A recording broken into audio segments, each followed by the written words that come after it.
Gracias por la invitación. Esto es un tema, como lo dijiste, muy importante porque la pandemia que ya llevamos año y medio es una situación histórica, insólita también, que nos afecta a todos desde el punto de vista personal, familiar y a todos los niveles del país, porque simplemente interrumpe todos aquellos procesos económicos y todo aquello que conocíamos como la vida normal que llevábamos. Pero sí, el artículo hoy Nacional lo pueden buscar, hoy viernes 30.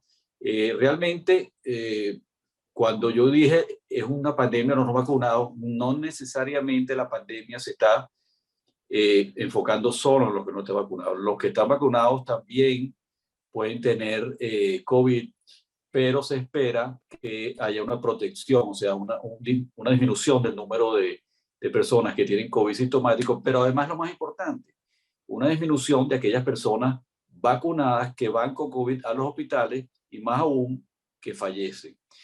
En ese sentido, países que llevan una estadística bien importante, en los Estados Unidos se ha visto que más del 90% de las personas que están ingresando a los hospitales no están vacunadas. Entonces, no significa que ya la pandemia ya está restringida precisamente a los que no están vacunados, sino que la vacunación es un factor muy importante. No es el único, no sustituye a todas las otras medidas que sabemos que ya conocimos este año y medio, pero ha resultado ser un factor muy importante para que no se sobrecarguen los hospitales y para disminuir la mortalidad.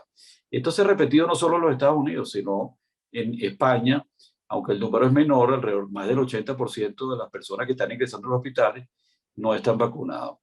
Y esto es importante, es decir, que la vacuna no es 100% efectiva, no es ya como un escudo del Capitán América, por decirlo, sino que es otro factor y es el factor más importante que nos va a ayudar conjunto con las otras medidas de salud pública a ver si esta pandemia en 6 meses, un año, por lo menos en los países que se apliquen la vacunación y las medidas de salud pública, ya nos hace recuperar nuestra vida de antes desde el punto de vista económico, social, etcétera, ¿no?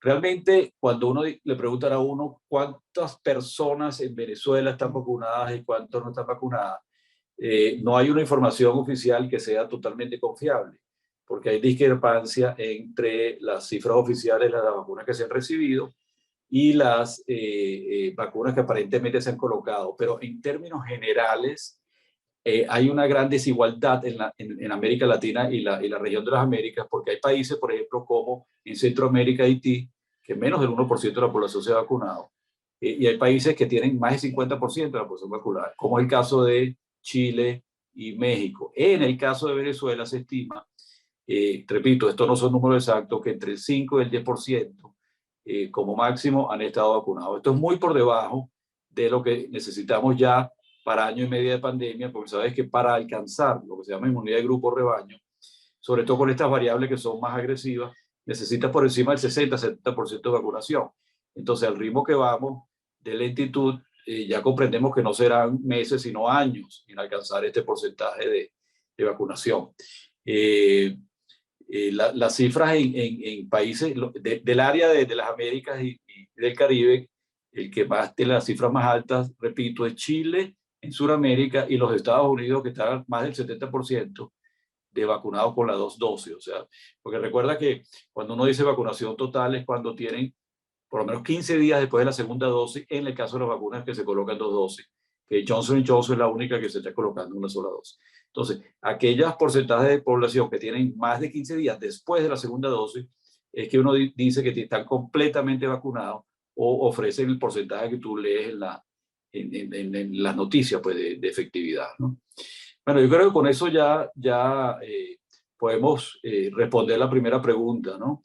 Esto es un tema de las vacunas muy importante y ya también lo quiero poner como introducción porque clásicamente sabemos los médicos que las vacunas ha sido, si no es el mecanismo más importante que ha desarrollado la salud pública para disminuir el número de muertes del mundo, es una de las primeras junto con los antibióticos, por ejemplo. Pero siempre ha habido grupos antivacunas y esto no sucede ahorita con el COVID, desde que Edward Jenner empezó a vacunar, hay personas que son escépticas y que dice que no se van a vacunar. Entonces, en la sociedad tenemos tres grandes capas, que son estos antivacunas, que por cierto son muy activos en las redes sociales, tan o más activos que lo que uno trata de ser. Y después tienes a las personas que sí ya están totalmente convencidas que se van a vacunar. Y entre esos dos grupos están los indecisos, que es prácticamente para lo que estamos dirigiendo hoy. Aquellas personas que quieren información, mejor información, de cuáles son el riesgo-beneficio de la vacunación, qué pasa si no se vacunan, o qué riesgo tienen ellos si se vacunan y entran dentro de los efectos secundarios raros, etcétera. Y yo creo que en estos 20 minutos que nos quedan, 25, vamos a tratar de responder esas preguntas.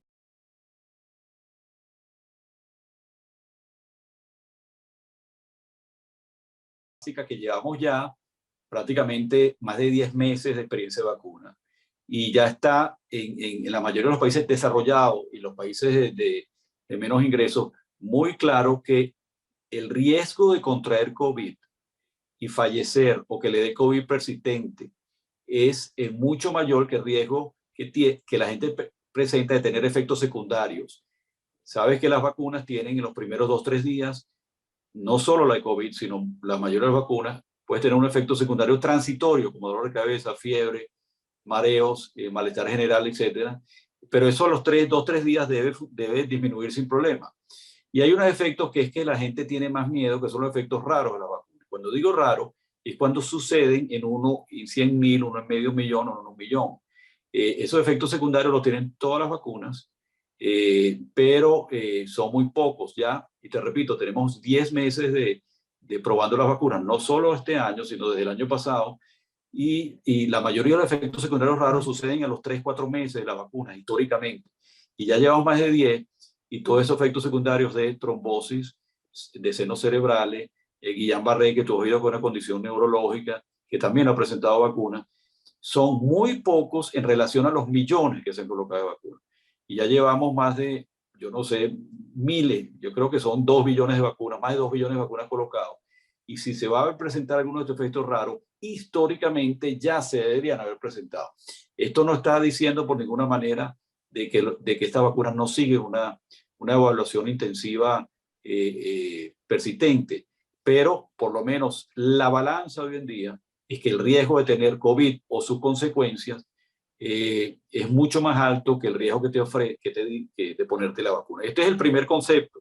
Acuérdate, de todo en la vida es un análisis de riesgo-beneficio y no hay duda que por más de que tú oigas en la prensa amarillista que sí, y sí es verdad que están sucediendo efectos raros, estos son pocos en comparación con, esto nunca se había hecho en la historia de la medicina, para curar esta gran cantidad de personas, billones de personas, prácticamente más del 50% de la totalidad de la población mundial, que son 6, no sé, 6 billones y pico, 6.000 millones de personas. Y sin embargo, después de 10 meses de esta aventura, porque yo pienso que es una aventura también a los científicos, nadie tiene claro cómo iban a ser. Y a mí me parece que el éxito de las vacunas superó las expectativas, sin duda, de todo el mundo que estaba haciendo estas vacunas. Entonces, para contestar la pregunta, hay muchos tipos de vacunas porque ya hay varias plataformas de vacunas. O sea, no todas las vacunas están utilizando un método tradicional, por ejemplo, como el de las 2 vacunas chinas que están, una de ellas Sinopharm, que está disponible, que es uno de los métodos más conocidos, que es el método de virus inactivado. O sea, el virus se inactiva, un virus muerto, y esa es la tecnología que se ha utilizado durante muchos años para muchas vacunas.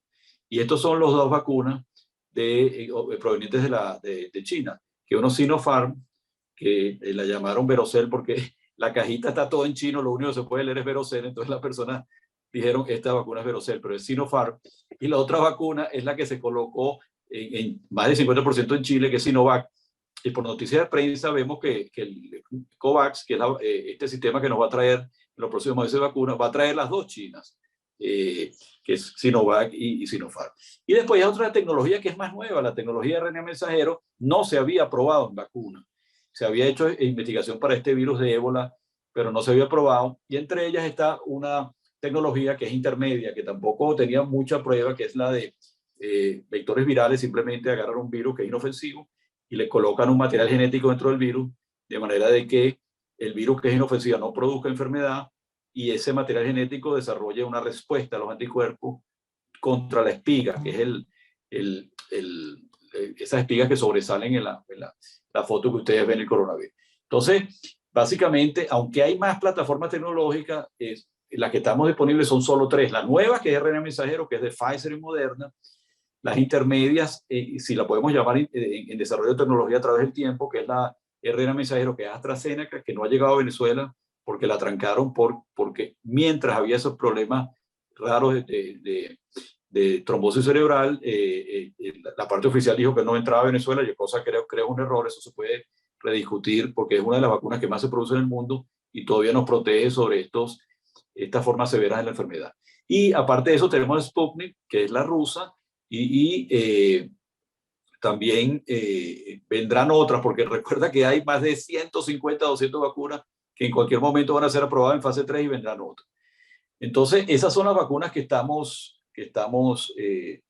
nosotros podemos ver tanto en Latinoamérica como en los Estados Unidos. La de Johnson Johnson no hemos recibido, aunque Colombia se recibe dosis Johnson Johnson, tiene la tecnología parecida a la AstraZeneca y la Sputnik, que es la de vector viral. Y es la única vacuna que ahorita se coloca una sola dosis.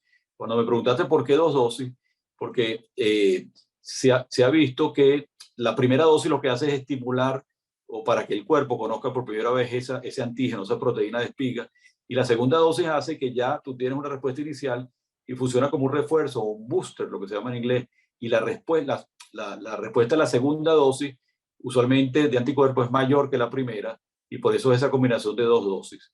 En el caso del Sputnik no es el mismo vector, hay un vector diferente viral en la primera dosis y la segunda dosis, y es una de las razones que Rusia se comprometió a dar una gran cantidad de vacunas a gran número de países, y cuando vio no pudo logísticamente hacerlo y trató de cubrir su necesidad interna, y esa es la razón, no solo Venezuela, sino Argentina, que tuve porque colocaron la primera dosis de la Sputnik y ahora dice, bueno, no hay la segunda dosis, o probablemente 3 meses después de la primera dosis, ¿no? Una de las cosas principales, y lo te voy a decir aquí, que siempre me pregunta todo el mundo, bueno, doctor, ¿qué hago si me pusieron una dosis de la Sputnik? Yo creo que eso está entre las preguntas que estamos pendientes en la segunda. Pero lo voy a responder de una vez. Si le colocaron una dosis de la Sputnik, ya según la fase 3 original del Instituto Gamaleya, la efectividad o la protección es de casi un 80%, o sea, casi 78.5%. Y eso es bastante alto y es muy similar a las 2 dosis de la China. Entonces, el primer mensaje es, bueno, primero hay un componente ético, que si usted tiene protegido 78% y usted quiere ponerse la China encima de la rusa porque no tiene la segunda dosis, bueno, tal vez le está quitando una protección inicial a alguien que no tiene ni siquiera la primera dosis de ninguna vacuna, ¿no? Entonces, es un razonamiento ético de salud pública como sociedad, ¿no? No haría ninguna contraindicación, pero yo lo que le digo a las personas, si usted tiene una sola dosis, espere por la segunda y relájese, que la protección es suficientemente alta y no hay que estar corriendo a buscar colocarse otra vacuna porque no le han colocado la segunda vacuna de la Sputnik. Hay que recordar que la primera dosis de vacuna Sputnik va a venir con bombos y platillos llamándose vacuna de Sputnik Light o ligera, y simplemente eso no es otra vacuna, sino la primera dosis. Entonces tampoco hay que estar excesivamente nervioso de que no me estoy poniendo la segunda vacuna, bueno, pero la primera ya tiene una protección similar a las 2 vacunas de la Sinopharm, ¿no? Entonces, estoy leyendo aquí las preguntas que me hiciste. ¿Qué pasa si me pongo una dosis? Ya dije, idealmente debería colocarse las 2 dosis en aquellas vacunas que están planeadas las 2 dosis. Y se ha visto que en países desarrollados, aquellos que solo tienen una dosis de Pfizer o Moderna, tienen mucho más frecuencia de infección a estas variantes, por ejemplo, la variante Delta, que las personas que tienen 2 dosis. Entonces el mensaje es, siempre que la vacuna tenga 2 dosis, trate de ponerse las 2 dosis, porque la protección contra las variantes Delta y las que vendrán, porque Delta no es la última variante. Estos virus constantemente mutan y cambian, como un árbol que desarrolla ramas, y estos virus, algunos son más transmisibles, más contagiosos, y permiten que en países que ya casi prácticamente iban a abrir los restaurantes y todo, echen un paso atrás y decir que no, hay que usar mascarillas en restaurantes, etcétera. Las 2 dosis no logran una inmunización total. Estas vacunas no son 100% efectivas. Esto quiere decir que si las personas están vacunadas, igual les puede dar COVID, porque hay un porcentaje que van a tener COVID, pero lo que se espera, este COVID no lo va a llevar al hospital, ni tampoco la complicación severa como la muerte, ¿no? Estas variantes tampoco tienen que estar provocando excesiva preocupación. La variante Delta va a llegar a Venezuela. Es una discusión inútil y dice que si llegó o no llegó y tal. Lo que tenemos que seguir haciendo es exactamente lo mismo que nos han dicho hace año y medio. Evitar las aglomeraciones, evitar colocarnos en un espacio cerrado sin mascarilla en aquellos que no conocemos a los que están con nosotros. ¿Ok? Independientemente si llegó o no llegó o cuál es la frecuencia, el número de infectados por la variante Delta. Probablemente ya está, porque recuerda que siempre que hay vuelos internacionales a todos los países le llegan las variantes, no solo la Delta, sino todas.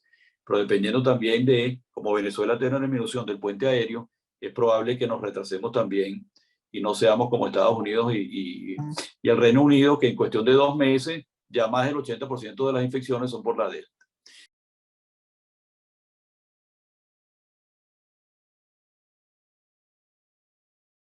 Bueno, esta pandemia eh, llegó al mundo científico con desnudo de tratamientos específicos. Entonces la gente empezó rápidamente a las drogas conocidas que eran para otras patologías, por ejemplo, la hidroxicloroquina para la malaria, la colchicina para artritis reumatoide y la ivermectina para ciertas parasitosis, que era muy efectiva, lo llamaban la droga milagrosa de Japón de los años 70.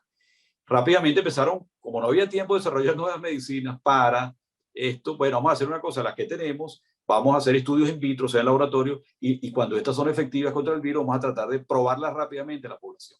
Fíjate que eso, así empezó la cloroquina y la hidroxicloroquina, que en un tiempo empezaron a usarse, inclusive en países, un presidente que ya no es presidente de los Estados Unidos dijo que esa sí era la droga milagrosa, y después resultó que en los estudios que se hicieron con calma de los científicos no había una diferencia significativa si tú tomas hidroxicloroquina en la evolución de la enfermedad.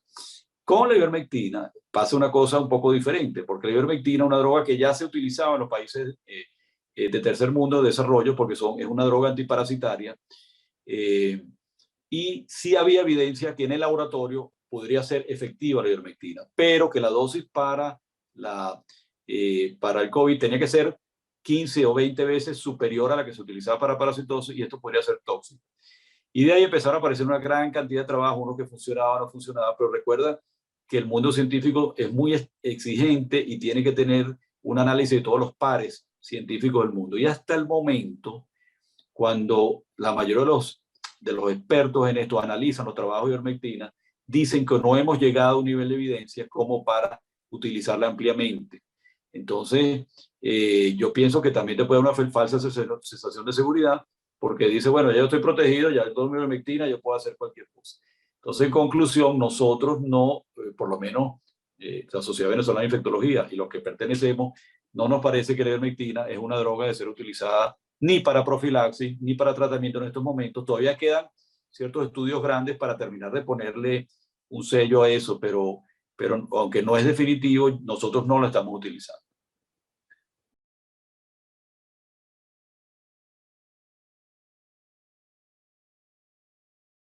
Sí, bueno, yo te voy a comentar algo más pegado a la parte científica, ¿no?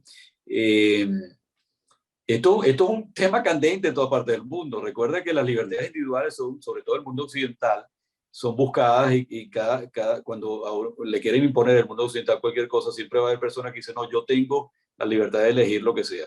En aquellos países que hay un gobierno más férreo, como China, Rusia, las libertades individuales son, y entonces puede haber un mandato, que llama un mandato de que todas las personas deberían vacunarse. Por ejemplo, lo que pasó ahorita en Francia, si no tienen el pase de salud para ir a restaurantes, etcétera. Y eso produjo una marcha de más de 100.000 personas diciendo, bueno, eso es mi libertad individual. Y ahí va el aspecto filosófico. El individualismo en esta pandemia puede ser contraproducente, porque tú sabes que si hay un grupo de personas que no se quiere vacunar y estas variantes que están circulando por el mundo ataca a esas personas pueden ser factor para que la variante empiece a recircular entre los vacunados, ¿no? Es lo mismo que hay un dicho que dice, bueno, usted puede tirarle un puñetazo al aire siempre que no tenga la nariz de alguien al lado, ¿no? O sea, que mis libertades individuales llegan hasta el derecho de la otra persona. Entonces, o algo parecido, por ejemplo, si tú dices que yo voy con mi familia el fin de semana a la playa, con mis hijos, pero yo quiero que no haya personas embriagadas en la vía. Pero entonces otras personas dicen, no, yo tengo la libertad de hacer lo que sea, yo tomo cuando quiera y tal. Entonces eso es un ejemplo de que muchas veces las libertades individuales tienen que ser bien pensadas como sociedad, ¿no? Porque cuando yo me vacuno no solo me estoy protegiendo yo, estoy protegiendo a toda mi comunidad, porque eso es otra cosa que no hemos dicho, la vacunación disminuye, aunque no la elimina, la transmisión de las personas de forma asintomática. O sea, y eso es una gran preocupación que había. Si yo estoy vacunado, pero yo puedo llevar el virus en mi fosa nasal y pasárselo a otra persona, bueno, entonces y ya las vacunas no están haciendo tanto. Aunque esto no es 100%, más del 50% de las personas vacunadas no transmiten la enfermedad. Y esto es una noticia muy buena. Ahora estas variantes están, con la variante Delta, está siendo estudiado a ver qué pasa con esta variante Delta. Entonces, en conclusión, yo creo que toda, por supuesto, toda regla, mandato estricto en una población va a tener problemas, porque hay personas que simplemente decir lo que usted me está diciendo de hacer algo que me lo está forzando, ya el razón ni siquiera razonan, sino ya se oponen a eso. Pero las personas tienen que pensar que nosotros no somos un ente aislado, estamos en una sociedad y el hecho de que usted esté vacunado sí es un factor para que este virus no se transmita en la sociedad. Entonces, en conclusión, yo creo que nosotros tenemos una responsabilidad individual y una responsabilidad social. Y nosotros debemos pensar que si nosotros nos vacunamos, vamos a contribuir a esa inmunidad de grupo de rebaño para que todos salgamos de este problema. Porque, ¿qué es lo que buscamos todos de esto? Ya hay un cansancio de la pandemia. Ya inclusive la gente no quiere oír hablar de esto. Aparte hay una fiesta que salen en las calles y se los olvida todo porque quieren volver a una vida normal. Pero tienen que convencerse que la vacunación es fundamental para volver a esa vida normal, junto con mantener todas las medidas de salud hasta que vamos viendo que vaya cediendo. La gripe española duró 1 año y medio, 2 años, 2 años y pico. No sabemos cuánto va a durar esto, pero imagínense el efecto sobre la economía que esto dure porque no vacunamos y no hacemos las medidas, que esto dure 2, 3, 4 años. ¿Qué países la van a aguantar? Sobre todo en Latinoamérica, cuando ya tenemos problemas, y sobre todo en nuestro país, Venezuela, que ya veníamos con un problema económico del PIB muy grande. Imagínense si esta pandemia se prolonga más de la cuenta. Y entonces esto es súper importante y recordar y puntualizar que cuando uno se vacuna, uno está contribuyendo con toda la población venezolana. No es solo que me estoy protegiendo yo.